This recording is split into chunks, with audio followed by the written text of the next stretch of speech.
মাঝে মধ্যে প্রিয় তারকার জন্য নানান কাণ্ড ঘটিয়ে বসেন ভক্তরা, এতে বিপাকে পড়েন তারকারা।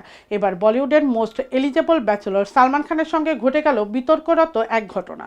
সম্প্রতি পানভেলের ফার্ম হাউসে গিয়ে সালমানকে বিয়ের দাবিতে হুলস্থুল কাণ্ড করলেন 24 বছর বয়সী এক নারী, যেটার জন্য মোটেও প্রস্তুত ছিলেন না এই অভিনেতা। জানা গেছে ওই নারী দিল্লির বাসিন্দা। পানভেলের ফার্ম হাউসে গিয়ে সালমানের সঙ্গে দেখা করতে তাকে বিয়ে করতে চান। যদিও সে সময় ফার্ম হাউসে ছিলেন না এই অভিনেতা। পরে ওই গ্রামের বাসিন্দারা নারীর বক্তব্য ভিডিও করেন। পাশাপাশি পানভেলের তালুকা থানায় খবর দিলে পুলিশ গিয়ে মেয়েটিকে নিয়ে আসেন। এরপর মেয়েটিকে সিল নামে একটি এনজিওর কর্মকর্তাদের কাছে হস্তান্তর করা হয়, কারণ মেয়েটি মানসিকভাবে ভীষণ অসুস্থ। ভারতীয় গণমাধ্যমে সিলের প্রতিষ্ঠাতা ও যাজক ফিবিল বলেন, গত 22 মে মেয়েটিকে আমাদের আশ্রয়ে আনা হয়েছিল। সে সময় তার অবস্থা বেশ গুরুতর ছিল। সে আমাদের কোনো কথাই শুনতে চাচ্ছিল না, বারবার বলছিল সালমান খানকে বিয়ে করতে চায়। আসলে পর্দায় সালমানকে দেখে গভীরভাবে তার প্রেমে পড়েছেন মেয়েটি। তিনি আরও বলেন, মেয়েটির শারীরিক মানসিক অবস্থা এখন স্থিতিশীল।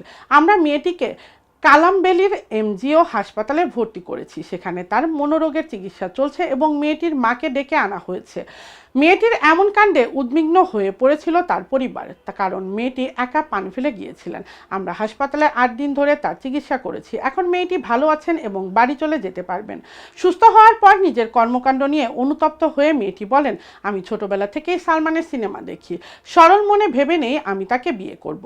পানভেলে যাওয়া এবং চিকিৎসার পর উপলব্ধি করতে পেরেছি আমার ভাবনা ভুল ছিল। সালমানের একটি জীবন আছে। সিনেমা এবং বাস্তবতা আলাদা বিষয়।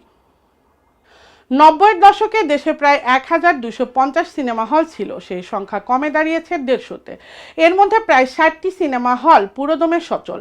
ঢাকার গাবতলীর এক সময়ের জনপ্রিয় সিনেমা হল পর্বত কালের পরিক্রমার হলটির জৌলুস হারিয়েছে। হলটি চলচ্চিত্র শিল্পী সমিতির সাধারণ সম্পাদক অভিনেতা মনোয়ার হোসেন ডিপজলের। দীর্ঘদিন বন্ধ থাকার পর এবার ভেঙে ফেলা হচ্ছে হলটি।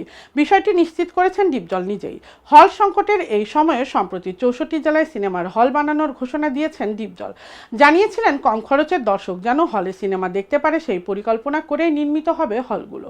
ডিপজলের এমন ঘোষণার পর পর্বত সিনেমা হল ভাঙার খবরে সামাজিক যোগাযোগ মাধ্যমে ডিপজলের সমালোচনা করছেন নেটিজেনরা। তবে ডিপজল জানান, পর্বত সিনেমা হল ভেঙে মার্কেট তৈরি হলেও সেখানে সিনেমা হলও থাকবে। সেখানে 3টি হল নিয়ে তৈরি হবে মাল্টিপ্লেক্স। ডিপজল বলেন, পর্বত সিনেমা হল ভেঙে ফেলার খবরটি সত্য। সেখানে মার্কেট করা হবে। মার্কেটের উপরে 3টি স্ক্রিন নিয়ে মাল্টিপ্লেক্স নির্মাণ করা হবে।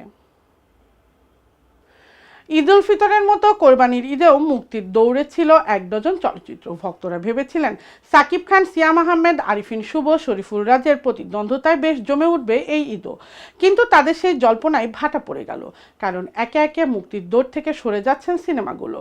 রুতে ঈদের দৌড় থেকে সরে দাঁড়ায় শরীফুল রাজ অভিনীত সিনেমা কবি। এরপরই জানা যায় আজমেরি হক বাঁধনের এশা মার্ডার কর্মফলও আসবে না ঈদুল আজহায়। গত পরশু জানা গেল পিছিয়ে যাচ্ছে সিয়াম আহমেদের জঙ্গলি সিনেমার মুক্তিও। তবে ঈদে আরফিন শুভর নীলচক্র মুক্তি পাবে কিনা সে বিষয়ে এখনও চূড়ান্ত কিছু জানা যায়নি।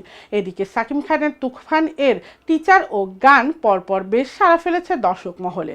অনেকেই ভাবছেন এই ছবির কারণেই অন্যরা ঈদের সিনেমা মুক্তির দৌড়ে সরে পড়েছেন। এদিকে গতকাল জানা গেল আসন্ন ঈদে মুক্তি পাবে ময়ূরাক্ষী। সিনেমাটি নির্মাণ করেছেন রাশিদ পলাশ। এর মুখ্য ভূমিকায় অভিনয় করেছেন ইয়ামিন হক ববি। ও এ প্রসঙ্গে পলাশ বলেন, 7 মাস আগে সিনেমার সেন্সর ছাড়পত্র পেয়েছি আমরা। ঈদের দৌড়ে সে সিনেমাগুলো আছে, বেশিরভাগের তো শুটিং সম্পূর্ণ হয়নি। 2 মাস আগে ঈদে মুক্তির ঘোষণা দিয়েছি। সেভাবেই সিনেমার প্রচারণাও শুরু করেছি। তিনি আরও বলেন, এই সপ্তাহে নতুন গান প্রকাশিত হবে। সামনের সপ্তাহে আসবে ট্রেলার। আমরা হল মালিকদের সঙ্গে আলোচনাও করেছি। দর্শকরা ঈদের সিনেমাটি দেখতে পারবেন বলে কথা দিলাম। প্রসঙ্গত, ময়ূরাক্ষী সিনেমায় ববি ছাড়াও আরও অভিনয় করেছেন সুদীপ বিশ্বাস, দীপ, সুমিত সেনগুপ্ত প্রমুখ। ইতোমধ্যে প্রযোজক সমিতির নিবন্ধন করা হয়েছে সিনেমাটি।